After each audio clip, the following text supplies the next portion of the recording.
দেখো বন্ধুরা, ছেলেকে জামা পরানোর জন্য আমি অনেকটা চেষ্টা করলাম, কিন্তু ও কিছুতেই পরতে চাইছে না জানো।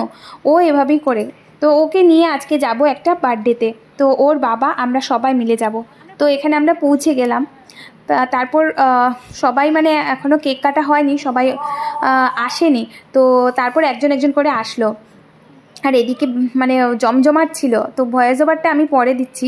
ওই সময়টাতে আমাকে কথা বলতে হচ্ছিল। ওই যে তোমরা দেখতে পাচ্ছ একজন বয়স্ক মহিলার সঙ্গে। তো উনি আমার ঠাম্মার বয়সী। তারপর ওনাদের সবার সঙ্গে গল্প টল্প করলাম, বেশ ভালোই লাগছিল। তো আর এদিক দিয়ে ওই যে আমার দুষ্টু পুচুটা আছে, পুচুটা তো কোলেই উঠে বসে আছে। ও কোল থেকে নামবে না, কারো অন্য ওই যে বার্থডে বয় দেখতে পাচ্ছ তোমরা সবাই।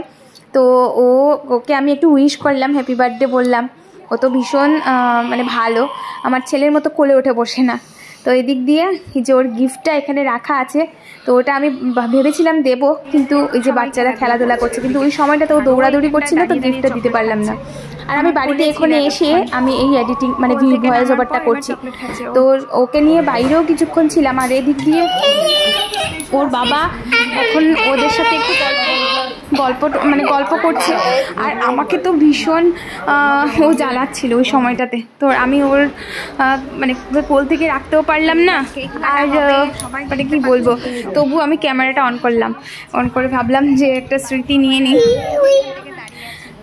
এখন আমার ও কোলে শুয়ে আছে আর আমি ভয়েস ওভারটা দিচ্ছি। ওই সময়টাতে ভীষণ এনজয় হচ্ছিল, সবাই একসাথে বার্থডে উইশ করছিল। আর এই যে কেক কাটবে, এখানে সব গুরুজনরা বসে আছে চেয়ারে, মানে ওদের নিয়ম, ওরা সবাই গুরুজনেরা। আর যারা এসছে সবাই পরে মানে কেক কাটলো, কেক খাওয়ানোও হলো, সব কিছুই হলো। আর আমি কিছুক্ষণের জন্য বাইরেও চলে গেছিলাম, মানে বাইরে বারান্দার মধ্যে আর কি অনেক ঠান্ডা ছিল, ওকে নিয়ে তো সামলাতে পারছিলাম না।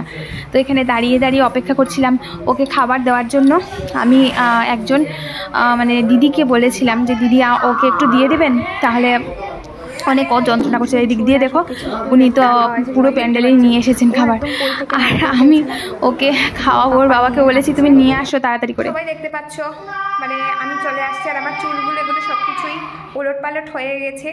আর খাওয়া দাওয়া শেষ করে দৌড়ে চলে এলাম। ভীষণ যন্ত্রণা করছিল ছেলেটা, এত বেশি মানে প্যান্ডেলে সবাই খেতে বসেছিল। ওরা জিজ্ঞেস করছিল যে তুমি কীভাবে ওকে শান্ত করো, মানে এই আর কি, মানে খাওয়াতে পারছিলাম না। ও তারপর কোনো রকম করে মানে ওকে চেয়ারে রেখে দাঁড় করিয়ে আমি বসে আমার কোলে নিয়ে ওকে খাইয়েছি। তো মানে সবার মোটামুটি এখানে যারা খেতে বসেছিল সবারই একটু অসুবিধা হয়েছে আমার ছেলের জন্যে। তো আমি তো সব কিছু ম্যানেজ করে মোটামুটি মানে ওকে খাইয়ে দিয়েছি। ওকে খাইয়ে তারপর আমি খেতে বসেছি। খেয়ে তারপর ওর পাপা বলেছে যে তুমি আগে চলে যাও বাড়িতে, আর আমি এখন খেয়ে নেব। তো আমি খাওয়ার সময় ওর পাপা ওকে রেখেছিল। আর পুরোটা বার্থডে সময় মানে আমার কোলেই ও ছিল, তোমরা সবাই দেখতে পেয়েছো ভিডিওতে। তারপর ওকে নিয়ে বাইরে হাঁটাহাঁটি করেছি। তো যাই হোক, এখন একটু মানে আরাম পেলাম বাড়িতে এসে, ভীষণ এখন শান্ত, এখনও ভালো আছে। কিন্তু ওখানে গিয়ে অনেক বেশি দুষ্টুমি করেছে। তো ভিডিওটি এখানেই শেষ করছি। তোমরা সবাই পাশে থেকো সবসময়। আর যদি ভিডিওটি ভালো লেগে থাকে অবশ্যই লাইক, কমেন্ট, শেয়ার, সাবস্ক্রাইব করে পাশে থাকা বেল আইকনটিকে টং করে বাজিয়ে দেবে। তো পরবর্তী ভিডিওতে আবারও দেখা হবে। ততক্ষণ পর্যন্ত সবাইকে গুড নাইট।